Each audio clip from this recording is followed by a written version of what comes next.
যখন 1996 সালে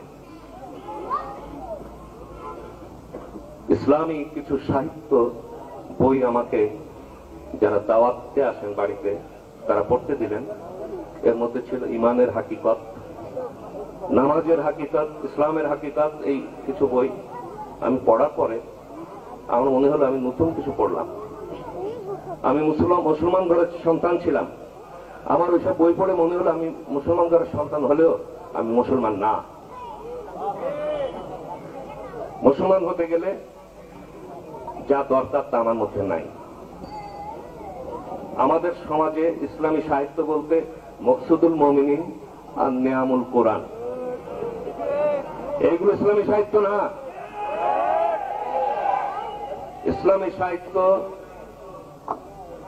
সমস্ত পৃথিবীর মধ্যে, এর আগে একটা কথা বলি, আমি লেখক হিসেবে আমাকে কিন্তু প্রচুর লেখাপড়া করতে হয়েছে,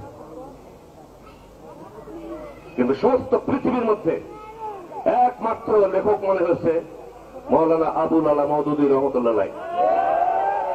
এত বড় লেখক, এত বড় দার্শনিক সমস্ত পৃথিবীটা দ্বিতীয়টি জন্মগ্রহণ করেনি। কোরআন শরীফের পবিত্র কোরআন শরীফের তফসিরের আগে আমি পড়েছি, ইবনে কাসির পড়েছি, তফসিরে নুরুল কোরআন পড়েছি, আমার প্রতি দাগ কাটেনি।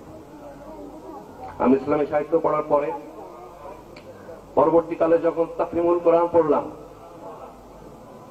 তখন আমার হৃদয় যেন ফেটে গেল।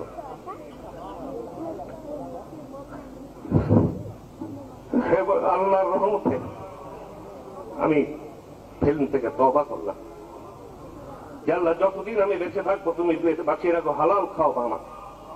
এই পাপের ব্যবসা, এই মানুষের মাঝে অবৈধ প্রেম, এইগুলো প্রচার করে যেন আমাকে সংসার চালাতে না হয়। আমি চলচ্চিত্রের মাধ্যমে এগুলোই করেছি, আমরা তো তাই করি। এই হারাম কাজ আর করবো না। মুসলমানকে আল্লাহ পৃথিবীর শ্রেষ্ঠতম জাতি হিসেবে ঘোষণা করেছে। আমার নিজের কাছে নিজেকে ছোট মনে হলো যে আমি কি করছি।